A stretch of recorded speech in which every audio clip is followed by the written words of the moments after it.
My name is Ali Muhammad, and this class that you're in is called Freedom 101.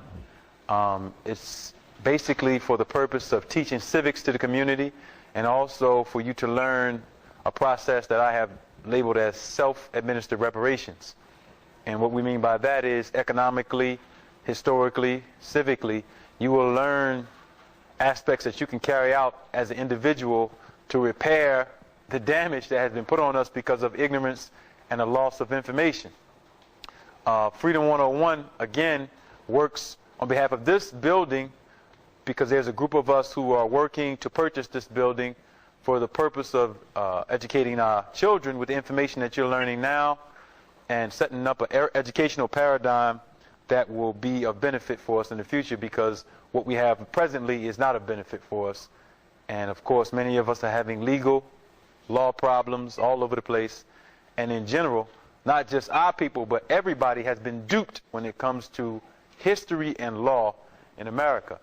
Because of the movement of law and the changes that have taken place, particularly in the 20th century around the 1920s and 30s, what was set up in America was an experiment.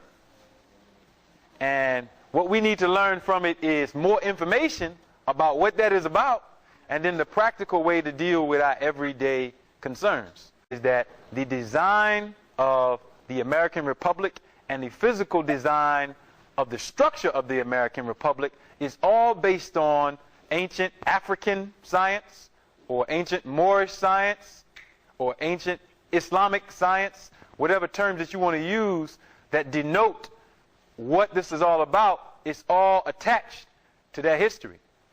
And one of the most important things that we have to learn is what was here before the founding of the United States of America. What was here in operation? Who were the people? What kind of systems and laws did they live by? And then what you will learn is that these were your ancestors, and the template for what was set up here by Caucasians was taken from us. Okay? And we have always played an integral role, although we don't know that. And we have been taught about slavery in a paradigm of believing that we are free. And we are not free. So like I always like to say, we are slaves looking back on slavery. And during slavery, there are people who were free then, and now there are people who are trying to make an abolitionist movement. I'm one of them. But we don't know that we are slaves. So it's hard to teach somebody. Like Harriet said, if they had known that they were slaves, then, we could free them. Okay. So I guess we can go to the screen and start out with some very important facts on indigenous history. Are you going to, can you turn it to, okay, you got it? Okay, yes, sir, you got it. All right, so what I'm going to start out with is some history on the eastern seaboard of what the people pictured themselves as and who were these people, and how it led into what we know of as the American Republic. Now, I'm using words here. Often you hear the word democracy.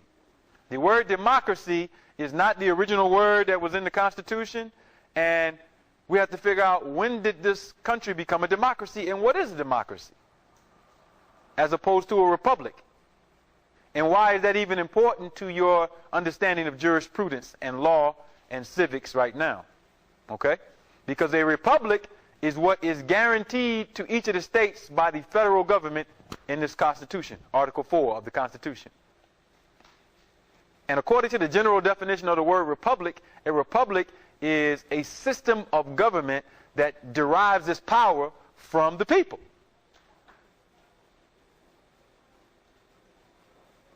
In a republic, the document of freedom does not grant you rights or give you privileges. It can only guarantee rights that you already have, which means that the job of the representatives in government is to protect the guaranteed rights of the people. So you don't get your rights from the Constitution. You had them before the Constitution. But in a democracy, you get privileges. You get granted rights like permission to drive, a license. That's for a person who does not know who they are, period, and doesn't understand the fundamental concepts of government. So this is where we are right now. But we are there because there is a break in our consciousness. And the only way you can break someone's consciousness is break their history, break their lineage. That's the only way you can do it. Because once they don't know who they are, then you can tell them who they are. That means that you become their God. Okay? So, I have a picture here. It's from a book called America BC. Now, what we have learned about Native America is completely false, especially ancient Native America. And the peoples that we are shown currently, who they are calling Native Americans or Indians, are not the original indigenous people of the Western Hemisphere. They're not. What do I mean by indigenous? Indigenous means that which occurs by nature. Indigenous deals with a scientific term and not a geographical region. I'll say that again. It does not deal with a geographical region. Indigenous means the people who are by nature the original people of the planet, or whatever place that you go on the planet. And how you determine who is the original people is by genetics, DNA, blood type. That's how you determine who is indigenous.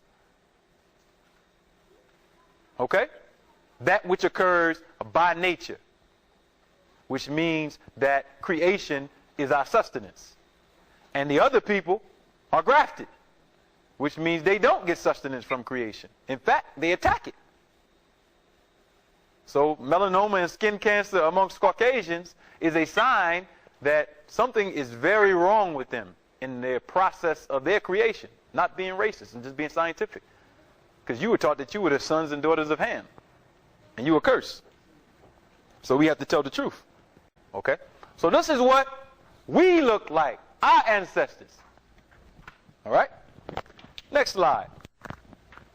There are 18 non-Indian alleles that in fact are found in the genes. An allele refers to nuclear DNA. So at fusion, when you're just really barely in your mom's womb, any one of us gets a copy of DNA from mom, a copy of DNA from dad. So you actually have two copies of the same gene, and those are known as alleles, those separate copies. 18 of these alleles that produce the antigens are found in Native Americans, but are not exclusively in Native Americans. They have some that are exclusive to them, but the 18 are not exclusive to them. Of those, half, 9, originated among Afroasiatic peoples. Half of the non-native antigens found among Native Americans are from the Middle East, from those very people. These 9 alleles that they share with other peoples in the world, 47% of the total of the non-Native American antigens, that is to say, things that didn't start in America but were brought here from elsewhere, 47% of them are actually from that Middle East area. Another picture. Okay?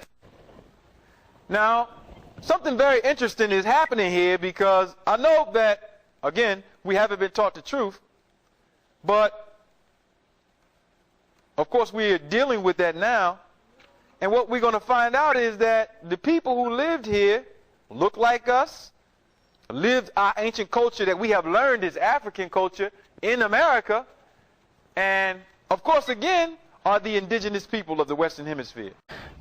Just a couple of years ago that actually it's one of the most comprehensive surveys of genetic variation, nuclear genetic variation across the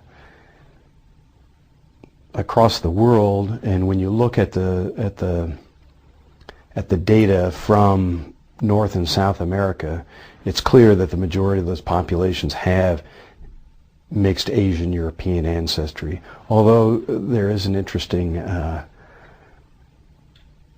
an interesting bit of data that probably only an LDS scientist would pick up, which shows for the Mayan people and maybe one or two other cultures close geographically to the Yucatan area, there's actually a nice infusion of Middle Eastern, what they call Middle Eastern genotypes in those populations.